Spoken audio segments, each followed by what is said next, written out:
بسم اللہ الرحمن الرحیم۔ معزز ناظرین، پروگرام بیان القرآن کے ساتھ آج آپ کی خدمت میں پھر حاضر ہیں۔ آج ہم انشاءاللہ قرآن کریم کے 10ویں پارے کے مضامین کا ذکر کریں گے اختصار کے ساتھ، یقیناً چونکہ وقت اتنا محدود ہوتا ہے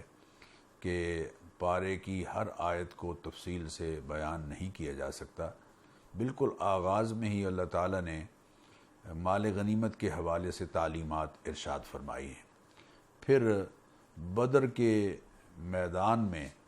اللہ تعالیٰ نے جو مسلمانوں کو فتح و نصرت سے نوازا اس کا تذکرہ ہے، اور جنگ بدر کو یوم الفرقان قرار دیا جا رہا ہے۔ یوم الفرقان یعنی ایسا دن جو حق اور باطل کے درمیان فرق کرنے کا ذریعہ بنا ہے۔ باطل کو اللہ تعالیٰ نے سرنگوں کیا ہے، اور کفار مکہ کے 70 کے قریب بڑے بڑے ان کے سردار اور سرغنے وہ قتل ہوئے، واصل جہنم ہوئے، اور اللہ تعالیٰ نے حق کا بول بالا کیا۔ اس لیے اس دن کو اللہ تعالیٰ نے یوم الفرقان کے طور پر یہاں ذکر فرمایا ہے۔ اس کے بعد معزز ناظرین اگلے رکوع میں بڑا ایک اہم موضوع ہے جس کو اللہ تعالیٰ نے بیان فرمایا، اور وہ یہ کہ مسلمان اگر کسی سٹیج پر کفار کے مقابلے میں میدان میں اتریں تو ان کا رویہ کیا ہونا چاہیے۔ سب سے پہلی بات تو یہ ہے کہ نبی اکرم صلی اللہ علیہ وسلم نے فرمایا لا تتمنوا لقاء العدو، دشمن سے ٹکراؤ کی تمنا مت کرو، دشمن سے مدبھیڑ ہونے کی تمنا مت کرو۔ واسألوا اللہ العافیہ، اللہ تعالیٰ سے عافیت مانگتے رہا کرو۔ یعنی ایسی نوبت نہ ہی آئے تو اچھا ہے کہ دشمن کا مقابلہ کرنا پڑے، لیکن اگر دشمن اس بات پر مجبور کر دیتا ہے کہ مسلمانوں کے لشکر میدان میں اتریں تو ان کو کیا ہدایات ہیں وہ اللہ تعالیٰ یہاں بیان فرما رہے ہیں۔ ارشاد فرمایا یہ 6 ہدایات ہیں بڑی اہم۔ یا ایھا الذین آمنوا، اے ایمان والو، اذا لقیتم فئۃ، جب کبھی تمہارا کسی دشمن گروہ سے مقابلہ ہو، یعنی کفار کے مقابلے میں تم میدان میں اترو، تو پہلا کام کیا ہے؟ فثبتوا، ثابت قدم رہو۔ واذکروا اللہ کثیرا لعلکم تفلحون، اور دوسرا کام یہ ہے کہ جنگ کے دوران کثرت سے اللہ کو یاد کرو، اللہ کا دھیان اور اللہ کی نصرت طلب کرنے والے بنو۔ اور تیسرا وَأَطِیعُوا اللَّهَ وَرَسُولَهُ، تمہاری جنگ مال کے حصول یا زمین کے رقبے کے حصول کے لیے نہیں، بلکہ اللہ اور اس کے رسول کی اطاعت اور فرما برداری میں ہو۔ جو ہدایات اللہ اور اس کے رسول کی طرف سے ہیں جنگ کے میدان میں بھی ان کو فالو کرنا ہے۔ اور چوتھی بات یہ کہ لا تنازعوا، آپس میں جھگڑنا نہیں ہے۔ فَتَفْشَلُوا وَتَذْهَبَ رِيحُكُمْ، اگر ایسا کرو گے تو تم بزدل ہو جاؤ گے اور تمہاری ہوا اکھڑ جائے گی۔ آپس کا جھگڑا عام حالات میں بھی منع ہے، اور خصوصاً میدان جنگ میں کمانڈر کی قیادت میں ایک متحد ہو کر، ایک ہو کر کمانڈر کی تعلیمات کو مانتے ہوئے میدان میں جو کام بھی کرنا ہے وہ متحد اور متفق ہو کر کرنا ہے، آپس کے جھگڑے میں نہیں پڑنا ہے۔ اور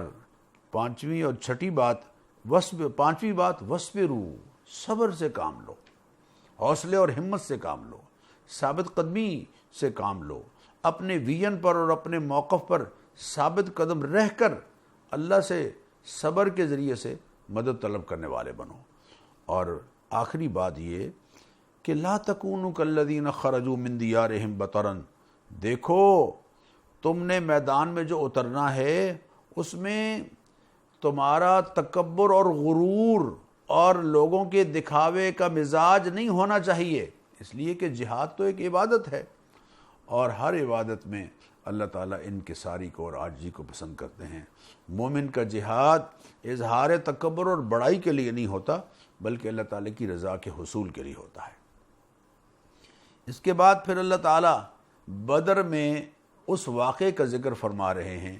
کہ جب شیطان نے کفار مکہ سے یہ کہا کہ میں تمہارا مددگار ہوں۔ بنو کنانہ جو قبیلہ جس کے ڈر سے قریش یہ سمجھتے تھے کہ کہیں ہمارے نکلنے کے بعد پیچھے ہم پر وہ قبیلہ حملہ آور نہ ہو جائے، اس کے سردار کی صورت بنا کر ان کے پاس آ گیا اور پرچم اٹھائے آ گیا اور کہا میں تمہارا مددگار ہوں۔ لیکن جب اس نے دیکھا مسلمانوں کے لشکر کی مدد کے لیے اللہ نے فرشتے اتار دیے ہیں، پھر بھاگا، اور وہ تفصیل اللہ تعالیٰ نے یہاں بیان فرمائی ہے۔ اور پھر منافقین جو یہ کہتے تھے کہ ان کے پاس تو کچھ ہے نہیں، میدان میں جا رہے ہیں لڑنے کے لیے، گھوڑا ایک ہے اور چند سواریاں ہیں اور تلواریں بھی بڑی محدود ہیں، تو اس کا مطلب یہ ہے کہ ان کے ایمان نے ان کو مغرور بنا دیا ہے۔ اللہ نے ان کی اس سوچ کا رد فرمایا۔ اور پھر میں آپ سے عرض کروں کہ ایک بہت بڑا اصول ہے جو آج ہم پڑھ رہے ہیں، میں آپ سے درخواست کروں گا اس ایک آفاقی یونیورسل ٹروتھ پر ذرا یقین کیجئے اور اس کو غور سے سمجھیے اور سنیے۔ اللہ فرما رہے ہیں ذَلِكَ بِأَنَّ اللَّهَ لَمْ يَكُنْ مُغَيِّرًا نِعْمَةً أَنْعَمَهَا عَلَىٰ قَوْمٍ حَتَّى يُغَيِّرُوا مَا بِأَنفُسِهِمْ، جو نعمتیں ہم نے کسی قوم کو عطا کر رکھی ہوتی ہیں، ہم اس وقت تک ان نعمتوں کے دروازے کو بند نہیں کرتے جب تک کوئی قوم اپنے طرز عمل سے ان نعمتوں کو اپنے سے دور کرنے کا رویہ نہ اختیار کر لے۔ لم یکن مغیرا نعمتا انعمها علی قوم، نعمتوں سے کسی قوم کو نواز رکھا ہوتا ہے جب تک وہ قوم خود ناشکری کر کے ان نعمتوں کا دروازہ اپنے پر بند کرنے کا طرز عمل نہیں اختیار کرتی، ہماری طرف سے نعمتوں کا دروازہ بند نہیں ہوتا۔ تو آج ہم خود غور کریں کہ ہم جو محسوس کر رہے ہیں کہ ایک زمانے میں ہمارے ادارے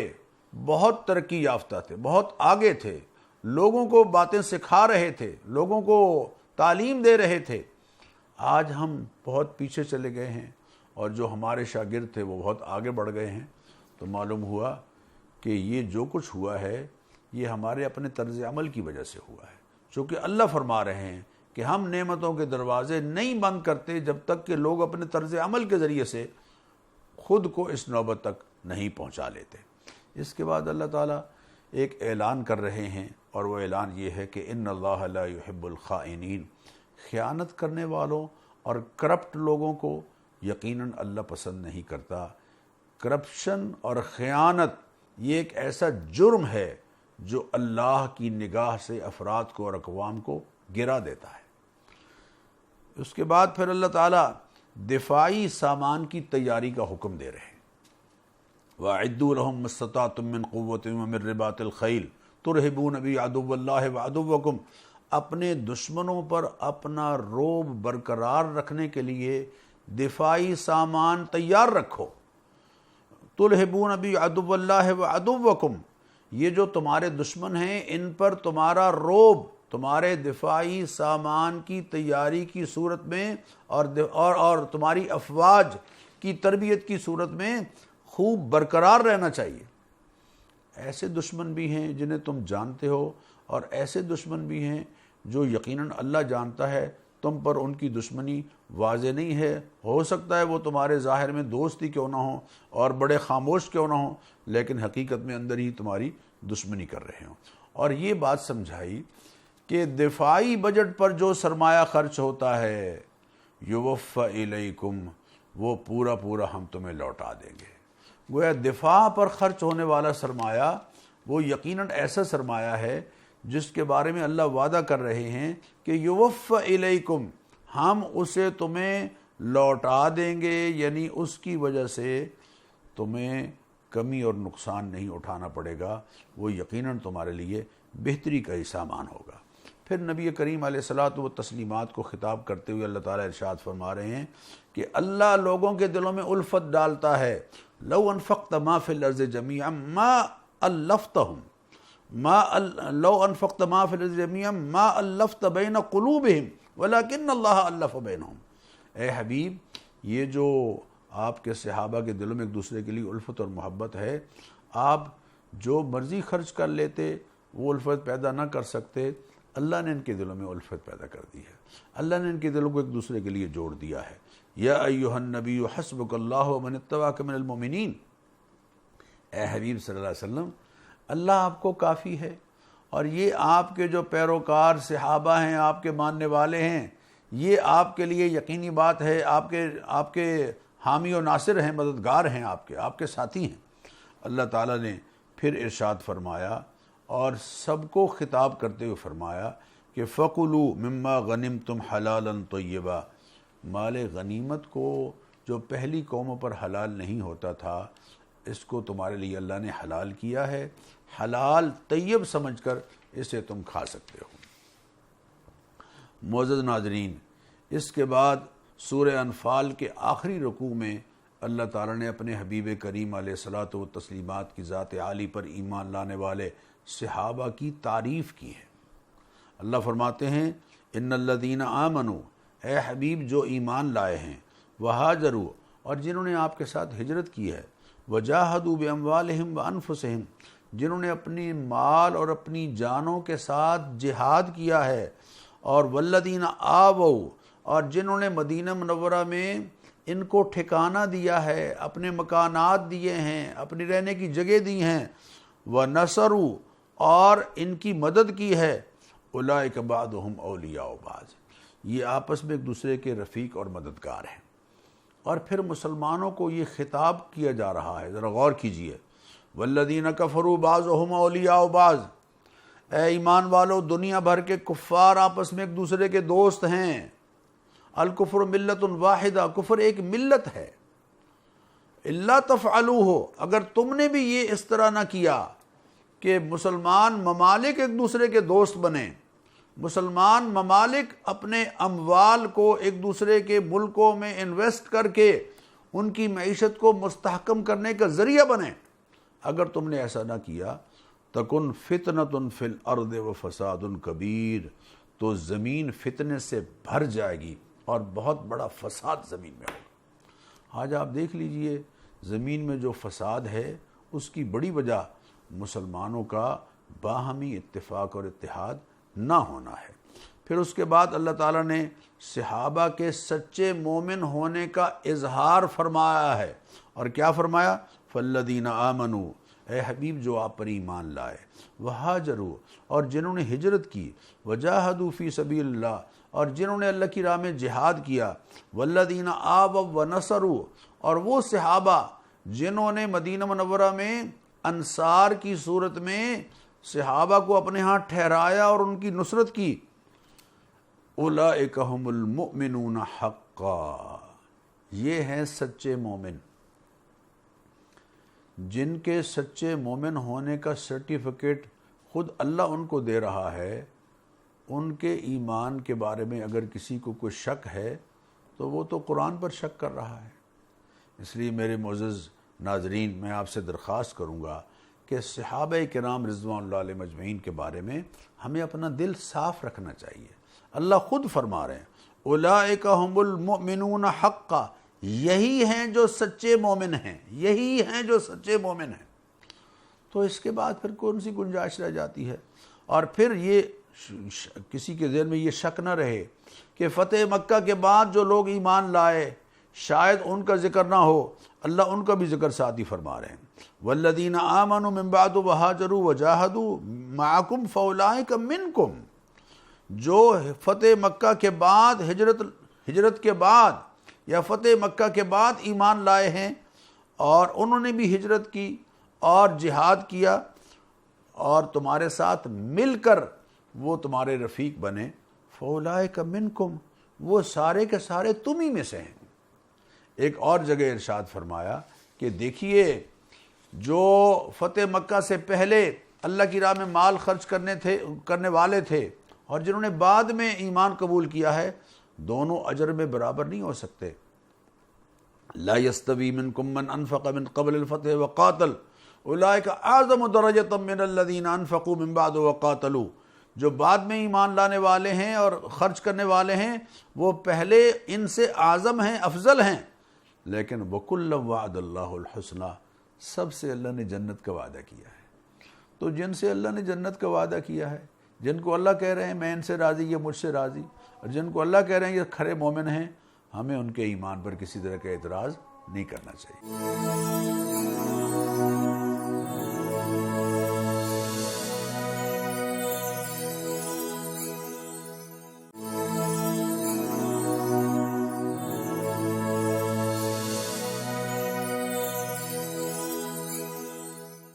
معزز ناظرین، اب ہم سورہ توبہ کا مطالعہ شروع کر رہے ہیں۔ سورہ توبہ یعنی سورہ برات جسے ہم کہتے ہیں، اس کے بارے میں یہ وضاحت کروں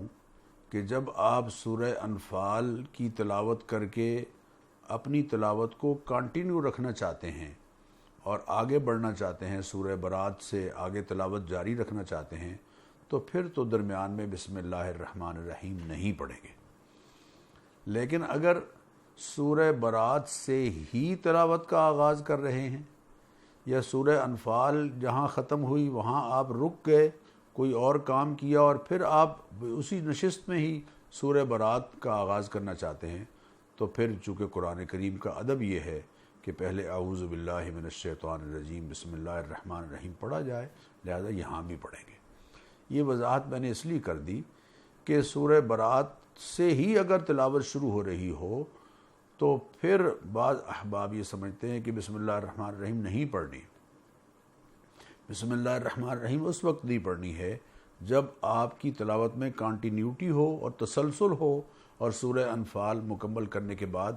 آگے آپ وہ تلاوت جاری رکھ رہے ہوں اور سورہ برات جہاں سے شروع ہو رہی ہے وہ بھی ساتھ پڑھ رہے ہیں۔ سورہ برات میں اللہ تعالیٰ نے مسلمانوں کو آداب جنگ سمجھائے ہیں اور بڑی تفصیل کے ساتھ سمجھائے ہیں۔ بالکل آغاز میں ہی اللہ تعالیٰ نے ارشاد فرمایا، ایک اعلان عام جو حضور اکرم صلی اللہ علیہ وسلم کے ذریعے سے کرایا گیا، اور وہ اعلان یہ کہ اذان من اللہ ورسولہ الی الناس یوم الحج الاکبر۔ یہاں دیکھیے حج الاکبر کا لفظ آیا ہے، حج اکبر۔ حج اکبر قرآن کی اصطلاح میں حج کو کہا جاتا ہے اور عمرے کو بعض لوگ حج اصغر کہتے ہیں۔ ہمارے ہاں جو اکبری حج کے بارے میں مشہور ہے کہ جو جمعے کا حج ہوگا وہی حج اکبری ہے، یہ ہم نے اپنے طور پر اس کو بنا لیا ہے۔ قرآن کی اصطلاح میں حج الاکبر یا الحج الاکبر یا حج اکبری حج کے عمل کو ہی قرار دیا جا رہا ہے، یعنی حج کو حج اکبر کہا جا رہا ہے، اور عمرہ جو ہے وہ یوں کہہ لیجئے کہ چھوٹا حج ہے، لیکن اصل میں اصطلاح حج اکبر کی حج کے بارے میں ہے۔ دو اعلان ہوئے، حضور اکرم صلی اللہ علیہ وسلم نے نمائندے بھیجے، ایک یہ کہ آئندہ کوئی ننگے طواف نہیں کرے گا، اور دوسرا یہ کہ آئندہ سال کفار حج نہیں کریں گے۔ یہ اعلان ہے جو اللہ تعالیٰ نے یہاں ذکر فرمایا ہے۔ اس کے بعد پھر حضور اکرم صلی اللہ علیہ وسلم کو یہ تعلیم دی گئی اور امت کو یہ تعلیم دی گئی کہ اگر کافروں میں سے کوئی شخص آ کر آپ سے قرآن کریم سیکھنا چاہتا ہے تو اس کو اپنے ہاں ٹھہرائیے، اس کو موقع دیجئے کہ وہ قرآن کریم سمجھے اور اس کو سیکھنے کی کوشش کرے اور اس کی تعلیم کو اپنے ذہن میں لانے کا اسے موقع دیجئے، اور ثم ابلغہ مأمنا، پھر اگر وہ واپس جانا چاہتا ہے تو جہاں اس کی امن کی جگہ ہے اس کو واپس پہنچائیے یا اس کو واپس جانے کا موقع دیجئے۔ گویا ہمیں یہ تعلیم دی گئی ہے کہ غیر مسلموں کے لیے راہیں کھلی چھوڑیں، وہ اگر آپ کے پاس آ کر قرآن سیکھنا چاہتے ہیں اور دین سیکھنا چاہتے ہیں اور سمجھنا چاہتے ہیں تو ان کو موقع دیجئے، اور اگر ان میں سے کوئی ایمان لے آتے ہیں تو فَإِخْوَانُكُمْ فِي الدِّينِ، وہ تمہارے بھائی ہیں، وہ دینی حوالے سے دینی رشتے سے تمہارے بھائی ہیں۔ اور دیکھو یہ نہ سمجھو کہ صرف اتنا کہہ کر تم بچ جاؤ گے اور تمہاری جان چھوٹ جائے گی کہ جی بس ہم نے کلمہ پڑھ لیا ہے لا الہ الا اللہ محمد الرسول اللہ، اور تم نے اللہ کے عہد کو پورا نہ کیا ہو، وَلَمْ يَتَّخِذُوا مِن دُونِ اللَّهِ وَلَا رَسُولِهِ وَلَا الْمُؤْمِنِينَ وَلِيجًا، اور اللہ اور اس کے رسول صلی اللہ علیہ وسلم اور ایمان والوں کو اپنا جگری دوست نہ بنایا ہو، تب تک بات نہیں بنے گی، صرف کلمہ پڑھ لینے سے بات نہیں بنے گی۔ یہ سمجھائے، اور پھر سمجھایا جا رہا ہے کہ مسجدوں کو آباد وہ لوگ کرتے ہیں جو اللہ کی ذات عالی پر ایمان لانے والے ہیں۔ انما یعمر مساجد اللہ من آمن باللہ والیوم الآخر، مسجدوں کو آباد کرنے والے، مسجدوں کو آباد کرنے والے، گویا ان کا یہ عمل ان کے ایمان کی گواہی ہے۔ حضور اکرم صلی اللہ علیہ وسلم نے ارشاد فرمایا کہ جس شخص کو مسجد میں آتا جاتا دیکھو اس کے ایمان کی گواہی دو۔ یہ آیت آپ صلی اللہ علیہ وسلم نے پھر پڑھی کہ انما یعمر مساجد اللہ، مسجدوں کو وہی لوگ آباد کرتے ہیں جو ایمان والے ہیں، وَأَقَامَ الصَّلَاةَ وَآتَى الزَّكَاةَ وَلَمْ يَخْشَ إِلَّا اللَّهَ، اور وہ نماز پابندی سے پڑھتے ہیں، زکوٰۃ دیتے ہیں اور اللہ کے سوا کسی سے ڈرتے نہیں۔ فَعَسَىٰ أُولَٰئِكَ أَن يَكُونُوا مِنَ الْمُهْتَدِينَ، یہی منزل کو پالینے والے لوگ ہیں۔ پھر ایمان والوں کو حکم دیا گیا، اور یہ بات جیسے کل کے ایمان والوں کے لیے تھی، آج بھی ہمارے لیے بھی یہی ہے کہ یا ایھا الذین آمنوا، اے ایمان والو، لا تتخذوا آباءکم و اخوانکم اولیاء ان استحبوا الکفر علی الایمان، اگر تمہارے باپ دادا اور تمہارے بھائی ایمان پر کفر کو پریفر کرتے ہوں، کفر کو ترجیح دیتے ہوں ایمان پر، تو ان کو اپنا دوست نہیں بنانا ہے۔ تمہارا رشتہ اور تمہارا تعلق ایمان کی بنیاد پر ہونا چاہیے، نہ کہ نسل اور نسب کی بنیاد پر۔ ماں باپ کا احترام، اگر وہ کافر ہیں تو احترام ظاہری طور پر بہرحال کرنا ہے اور لحاظ بھی رکھنا ہے، لیکن حقیقی دوست تمہارے جو ہیں، وہ حقیقی تعلق جو تمہارا ہے وہ ایمان کی بنیاد پر ہوگا۔ اسی لیے اللہ تعالیٰ نے وضاحت فرما دی کہ آپ اے حبیب ان کو بتا دیجئے کہ پریفریبل تمہارے لیے کون ہوگا، قابل ترجیح تمہارے لیے ترجیح اول تمہاری کون ہونی چاہیے۔ کل، آپ ان سے فرما دیجئے، ان کان آباؤکم، اگر تمہارے باپ، و ابناؤکم تمہارے بیٹے، و اخوانکم تمہارے بھائی، و ازواجکم اور تمہاری بیویوں اور بیویوں کے لیے شوہر، و عشیرتکم اور تمہارے اعزاء و اقارب، رشتہ دار، فیملی، برادری، و اموال اقترفتموہا اور وہ مال جو تم کماتے ہو، و تجارت تخشون کسادہا اور وہ تجارت کے جس کی کساد بازاری کا ماند پڑ جانے کا تمہیں ڈر رہتا ہے، و مساکن ترضونہا اور وہ مکانات کے جو تمہیں بہت پسند ہیں، احب الیکم من اللہ و رسولہ و جہاد فی سبیلہ، اگر یہ 8 کی 8 چیزیں تمہیں اللہ اور اس کے رسول سے زیادہ محبوب ہو جائیں اور جہاد فی سبیل اللہ سے محبوب ہو جائیں اور یہ ترجیح اول بن جائیں اور اللہ اور اس کے رسول ثانوی درجے میں چلے جائیں، تو پھر فتربصوا، انتظار کرو، حتی یأتی اللہ بامرہ، یہاں تک کہ اللہ تعالیٰ اپنا فیصلہ تمہارے سامنے لے آئے، یعنی اللہ تعالیٰ گرفت میں لے لے۔ ہماری ترجیح اول اللہ اور اس کے رسول ہیں۔ رشتہ داریاں اپنی جگہ صحیح ہیں، لیکن رشتہ داریوں کو اللہ اور اس کے رسول کی محبت پر غالب نہیں ہونے دینا ہے۔ والذین آمنوا اشد حبا للہ،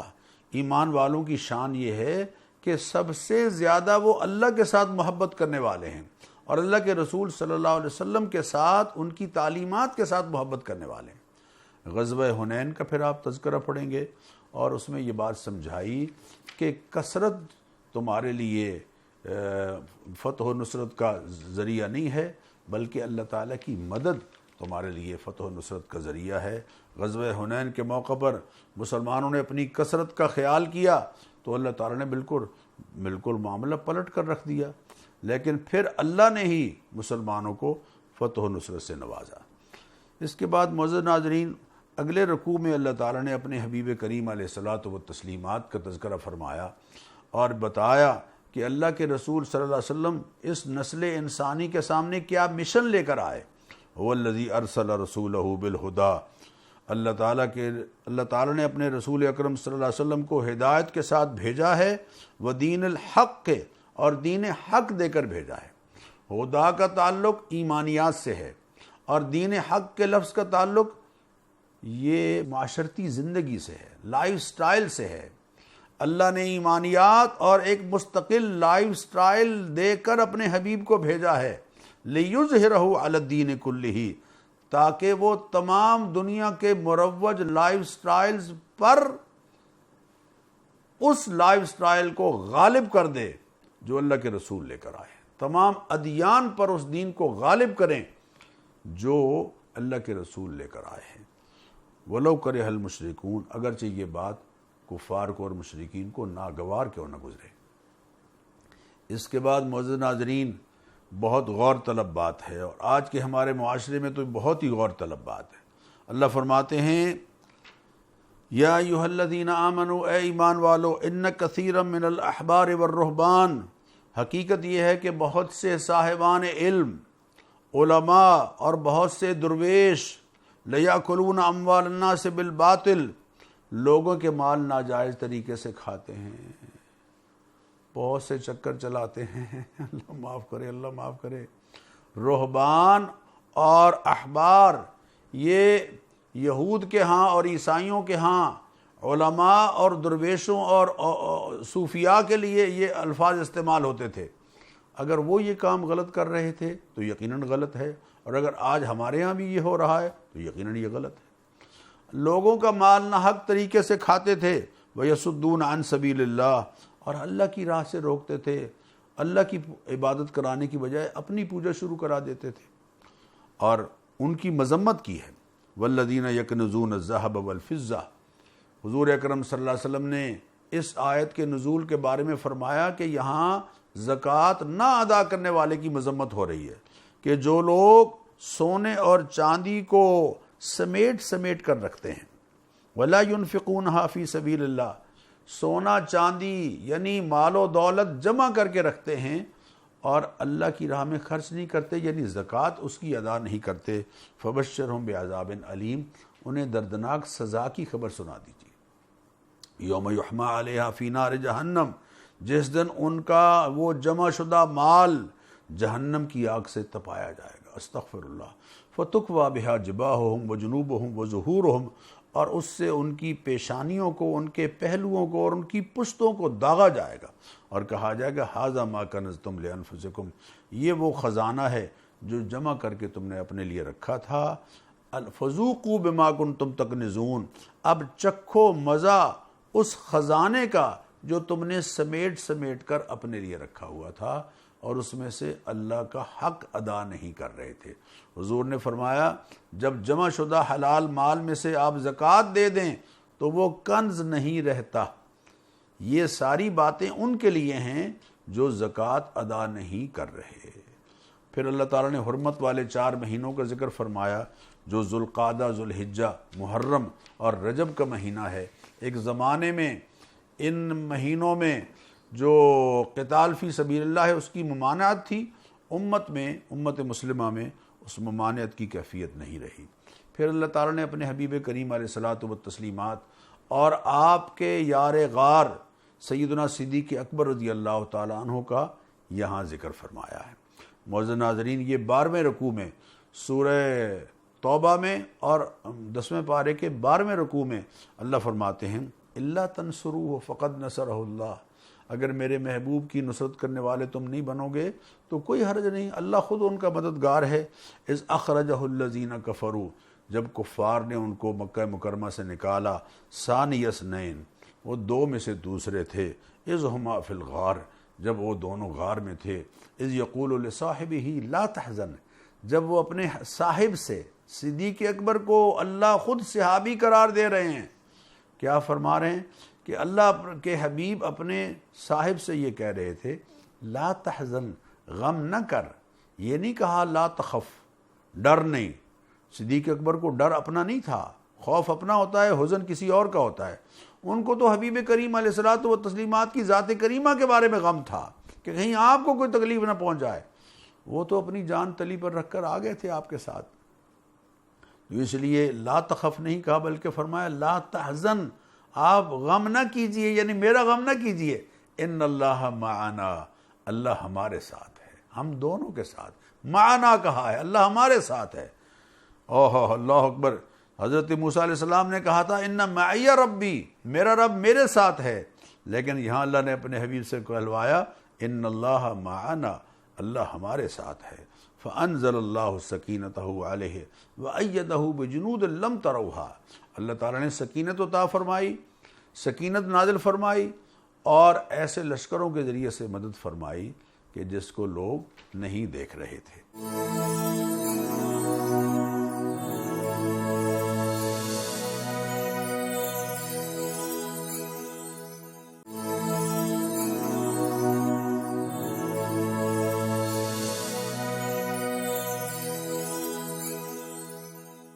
اس کے بعد اللہ تعالیٰ حکم دے رہے ہیں کہ اللہ کی راہ میں ہلکے پھلکے ہو یا بوجھل ہو، ہر صورت میں اللہ کی راہ میں، یعنی مال تمہارے پاس کم ہو یا زیادہ ہو اور تمہارے پاس ذرائع کم ہو یا زیادہ ہوں، لیکن جب اللہ تعالیٰ کی طرف سے نقارہ بجے تو پھر تم نے اللہ کی راہ میں نکلنا ہے۔ پھر ایک اور اصول بیان ہو رہا ہے، اور وہ یہ کہ قُلْ لَن يُصِيبَنَا إِلَّا مَا كَتَبَ اللَّهُ لَنَا، اے حبیب آپ ان کو بتا دیجئے کہ ہرگز ہمیں نہیں پہنچے گا مگر وہ جو اللہ نے ہمارے لیے لکھ دیا ہے۔ جو اللہ تعالیٰ کے ہاں سے لکھ دیا گیا ہے، یقیناً وہی تکلیف اور وہی راحت ہمیں پہنچے گی۔ اللہ کی ذات عالی پر ہمیں بھروسہ کرنا ہے، ہوا مولانا، وہی ہمارا کارساز ہے، وعلی اللہ فلیتوکل المؤمنون، اور اللہ پر ہی بھروسہ کرتے ہیں ایمان والے۔ اسباب کو اختیار کرنا ہے، یہ نہیں کہ اسباب چھوڑ دینے ہیں، ہاتھ پر ہاتھ دھرے بیٹھ جانے کا نام توکل نہیں ہے۔ اسباب پورے اختیار کریں اور پھر نتائج اللہ پر چھوڑیں، اور یہ سمجھ لیجئے کہ ہوگا وہی جو میرے اللہ کو منظور ہوگا وہی جو اللہ تعالیٰ، جو کرنا ہم نے ہے، کاسب ہم ہیں، کرنے والے ہم ہیں، کریٹر اللہ ہے، خالق اللہ ہے۔ یہ بات سمجھیے، خالق کریٹر اللہ ہے اور کاسب یعنی ایکشن ہم کر رہے ہیں۔ تو جس کام کے کرنے سے ہمیں روکا ہے وہ کریں گے تو مجرم، اور جس کام کے کرنے کا حکم دیا ہے وہ نہ کریں گے تو مجرم۔ یہ کرنے والے کام کا نہ کرنا اور نہ کرنے والے کام کا کرنا، یہ ہمارے لیے گرفت کا باعث بنے گا، ورنہ حقیقتاً جو ہم نے کرنا ہے وہ پہلے سے اللہ کے علم میں ہے، اور جو نہیں کرنا ہے وہ پہلے سے اللہ کے علم میں ہے۔ اسی کو ہی لوح محفوظ کا علم کہتے ہیں معزز ناظرین۔ اس کے بعد پھر اللہ تعالیٰ نے ارشاد فرمایا کہ جو کافر ہیں، حالت کفر میں ہیں، وہ جتنی مرضی چیریٹی کریں وہ اللہ تعالیٰ کے ہاں قابل قبول نہیں ہوگی۔ اور چیریٹی ان کی کیوں قبول نہیں ہوگی؟ یہاں اللہ تعالیٰ بیان فرما رہے ہیں سورہ توبہ کی آیت نمبر 54 میں، وَمَا مَنَعَهُمْ أَن تُقْبَلَ مِنْهُمْ نَفَقَاتُهُمْ إِلَّا أَنَّهُمْ كَفَرُوا بِاللَّهِ وَرَسُولِهِ۔ ان کی چیریٹی اس لیے قبول نہیں ہو رہی کہ انہوں نے اللہ کو ویسے نہیں مانا جیسے اللہ کے رسول نے بتایا ہے، اور اللہ کے رسول کو ویسے نہیں مانا جیسے اللہ نے بتایا ہے۔ یہ ایمان باللہ اور ایمان بالرسالت، یہ ہے اعمال کی قبولیت کی بڑی بنیاد۔ اگر یہ دونوں چیزیں نہیں ہیں، ایمان باللہ اور ایمان بالرسالت نہیں ہیں، اللہ پر ایمان اور اللہ کے رسول صلی اللہ علیہ وسلم کی ذات کریمہ پر ایمان نہیں ہے، تو اللہ قرآن کریم میں فرما رہے ہیں کہ میں ان کی چیریٹی کو قبول نہیں کرتا۔ اب قبول کرنے والا جانے، ہمیں کوئی اعتراض کرنے کی کیا گنجائش ہے، اور ہمارے پاس اعتراض کرنے کی کیا گنجائش موجود ہے؟ ہمیں اعتراض نہیں کرنا چاہیے، اللہ خود اعلان فرما رہے ہیں۔ اس کے بعد اگلے رکوع میں معزز ناظرین، یعنی رکوع نمبر 14 کا آغاز جس مضمون سے ہو رہا ہے وہ یہ ہے کہ زکوٰۃ کے مستحق کون لوگ ہیں۔ زکوٰۃ کے مستحق 8 افراد ہیں، جن کا 8 طبقات ہیں، جن کا ذکر اللہ تعالیٰ یہاں فرما رہے ہیں۔ انما الصدقات للفقراء، زکوٰۃ کے مستحق پہلے نمبر پر تو وہ لوگ ہیں جو محتاج ہیں اور اپنی احتیاج لوگوں کے سامنے بیان بھی کرتے ہیں، فقیر والمساکین، اور دوسرے وہ مسکین ہیں جو ہیں تو غریب، کماتے بھی ہیں تھوڑا بہت، لیکن ان کی کمائی ان کی پوری جو بنیادی ضروریات ہیں وہ پورا کر نہیں پاتی۔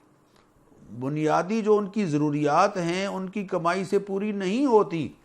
لوگوں کے سامنے ہاتھ نہ بھی پھیلاتے ہوں، یہ مسکین ہیں۔ ان کی مدد، ان پر زکوٰۃ خرچ کی جائے۔ والعاملین علیہا،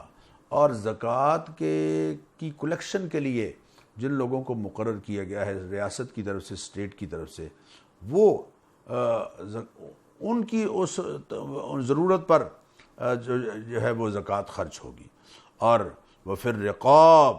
جن کی گردنوں کے چھڑانے میں، والغارمین، اور قرض داروں کی مدد کرنے میں، وفی سبیل اللہ، اور فی سبیل اللہ یعنی اللہ کی راہ میں جہاد میں مجاہدین پر،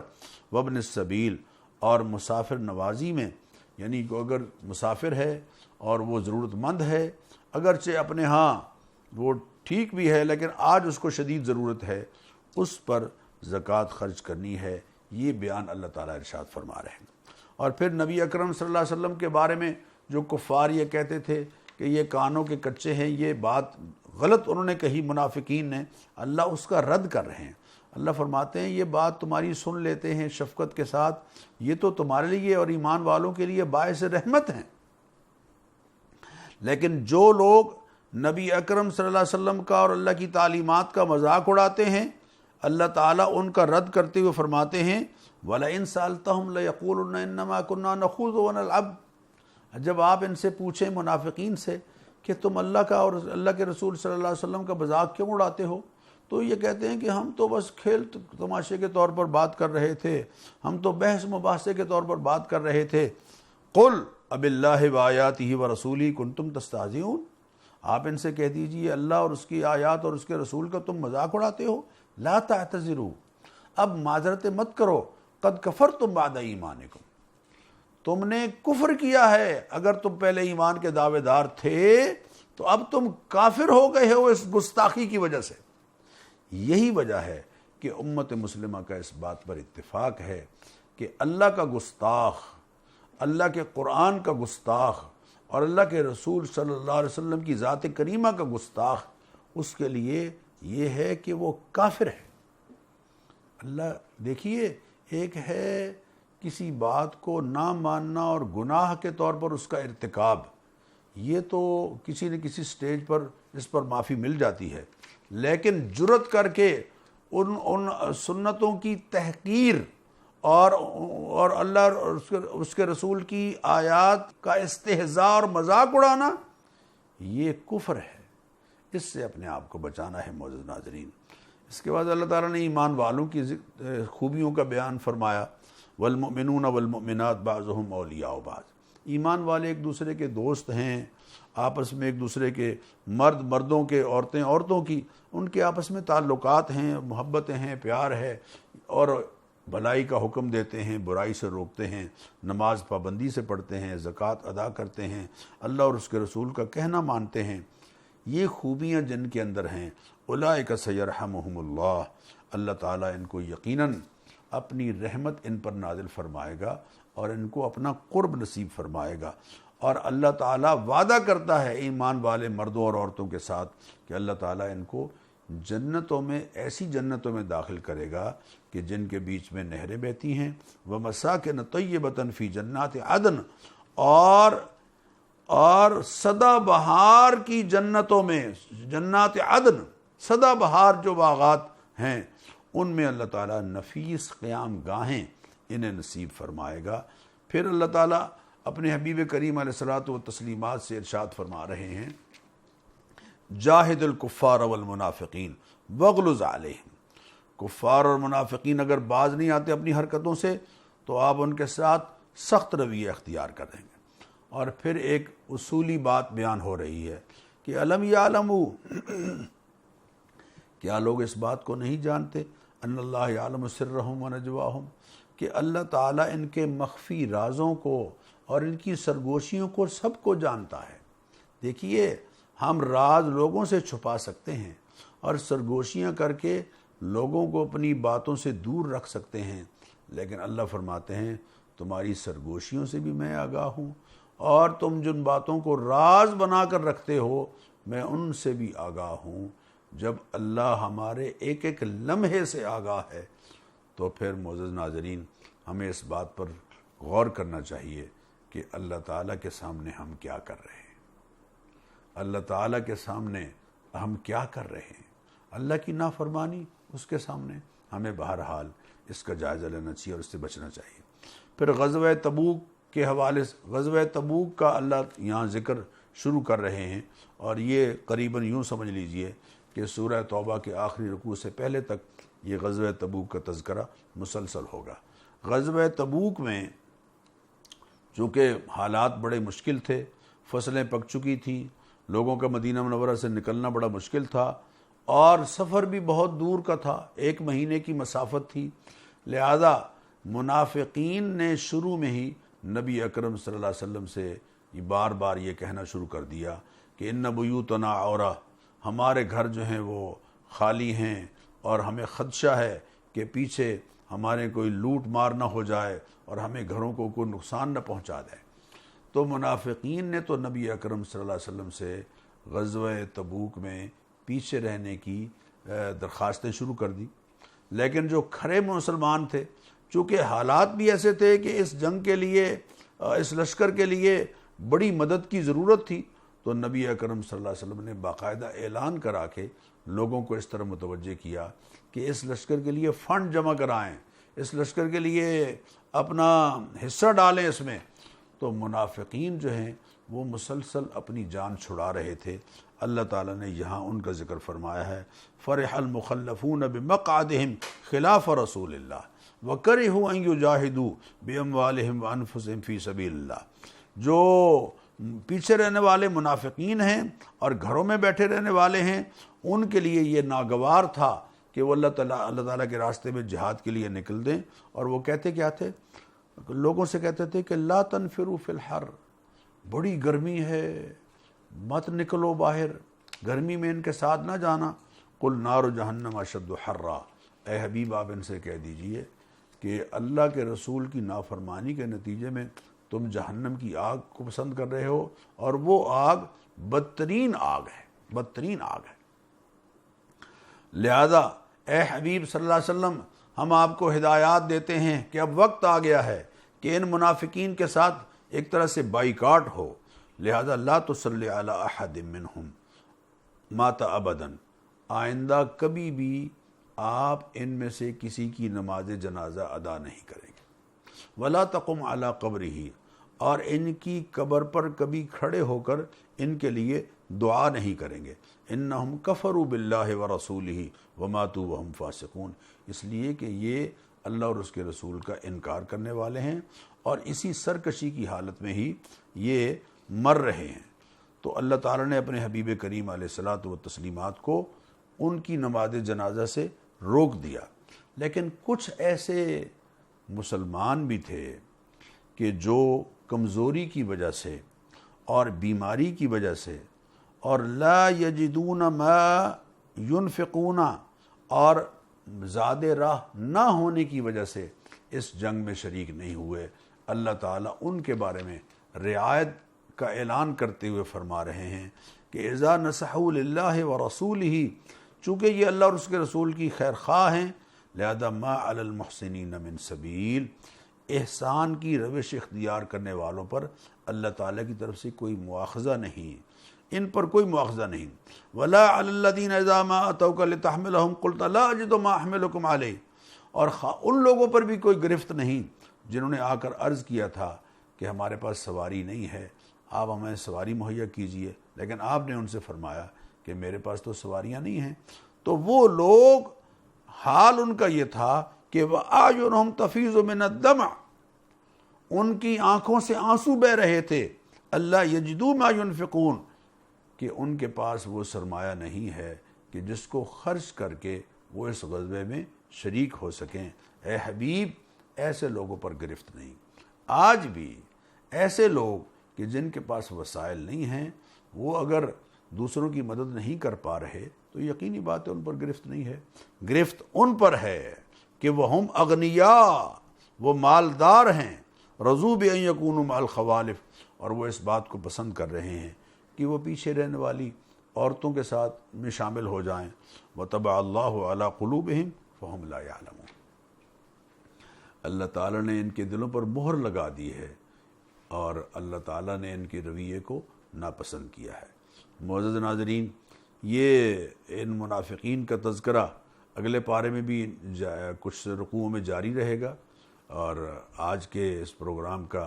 اسی پارے کے اختتام پر اختتام کرتے ہیں اور اللہ تعالیٰ سے دعا کرتے ہیں اللہ تعالیٰ ہمیں ان تعلیمات پر عمل کی توفیق عطا فرمائے۔ بہت شکریہ۔ کل انشاءاللہ 11ویں پارے کے ساتھ آپ کی خدمت میں حاضر ہوں گے۔ السلام علیکم ورحمۃ اللہ وبرکاتہ۔